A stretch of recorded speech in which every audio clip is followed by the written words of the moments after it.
stupid. Barrett since denied that remark. On Saturday, Mr. Trump tried to brush off damaging comments attributed to economic advisor Gary Cohn, who allegedly said the president is an idiot surrounded by clowns. Gary hopefully will be staying for a long time. And on Twitter, the president defended his mental fitness, saying that he is a, quote, genius and a very stable genius at that. The president's mental state has been publicly questioned before, most notably by Republican Senator Bob Corker. The president has not yet been able to demonstrate the stability,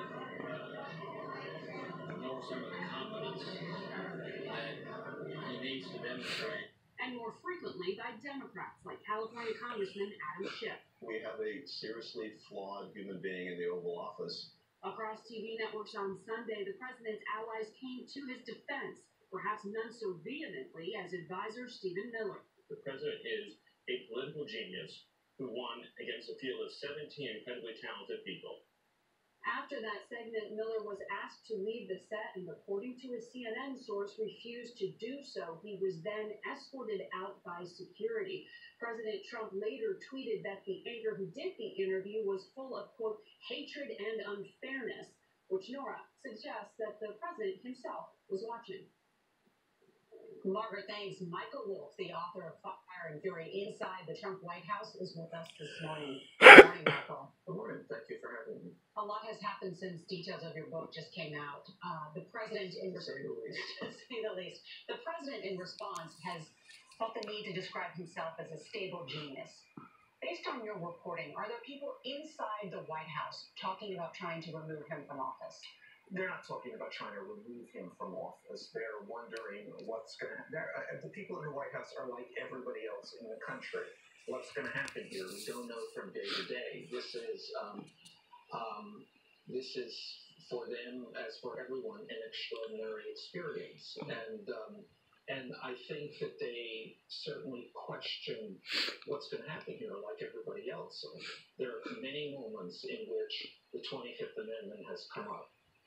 The 25th Amendment, which gives the cabinet the ability to remove the president, and they don't say the cabinet is going to remove the president, but they do say things like this is a little 25th Amendment here.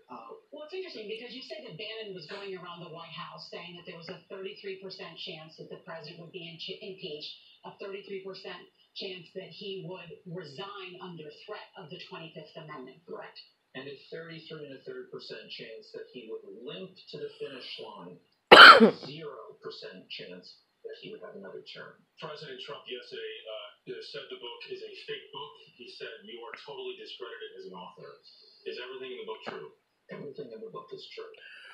And you're well, I'm waiting for a nickname. You don't have. I think you don't have one. Where's my nickname? He did call it a work of fiction. Stephen Miller continued that narrative over the weekend. There have been reports. I say Donald Trump has never read a work of fiction. So, one person who appears on almost every page of this book is Hope Hicks. In terms of what she saw and what she was aware of and participated in, how big of an impact would she have in the Mueller investigation if, in fact, she did cooperate with him, and how worried should the president be? I think huge. Hope is at the center of this administration. She's really one of the curious figures. She really begins as something like an intern in the or a very low level person in the campaign, and she actually worked for Ivanka Trump beforehand. That's what she was, Ivanka Trump. Right. She was a fashion PR person. And then she was seconded to the campaign, and she became very close to the candidate, and very close to the president of the United States. And now, make your teeth white. For all intent and purpose, she is the president's senior most advisor. Did you speak with any members of the president's cabinet for this book? I did not. You did not? I did not. And did you speak with the vice president? I did not. When was the last time you spoke with the president for this book? As I've said all along here, the White House team is very focused on this, and I spent about 3 hours talking to the president over the course of the campaign, the transition, and in the White House. But the important point I want to make is that this book is not about my impression of the president. I came into this with no agenda. I continue to have no political. Fair enough. But it reads like a running narrative. Like, as you say, you were a semi-permanent spot. You were a fly on the wall in the White House. But it does also read like your main source is Steve Bannon. Would it be correct to sort of say that? It would be not correct. He's a very large source here, but there are many. You have written it's worse than you thought. It's worse than anybody thought. That he's mentally unstable. That he's an idiot. Okay, I didn't say this isn't. I did not say he's mentally unstable. I would not be qualified to do this. I'd say I have merely described, and mostly not my impressions, the impressions of other people, of the people he deals with. The president, has he ever spoke with you for this book at all? Well, I think he probably had no idea he was speaking to me for this book. When I would meet the president in the White House, we would chat as though we were friends, and that was what that was. Interview to greet someone and say hello. I mean, that's not a journalistic exercise. You spent 3 hours. You spent 3 hours. Well, through the course of first, I have sat down with the president for an extended periods of interviews, but there's other periods in which, and that's essentially what he's saying. They're trying to parse this and say, oh, I didn't know that I was speaking to him when I saw him in the White House. Just to clarify, the White House says the last time they have a record of you meeting with President Trump was February 2017. That's just barely 100 days into his presidency. Did you interview him after that date? Let's separate this out. I interviewed him at that point. After that, we would speak.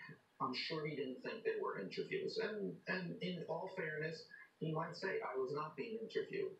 How much do you think things have changed since John Kelly became chief of staff?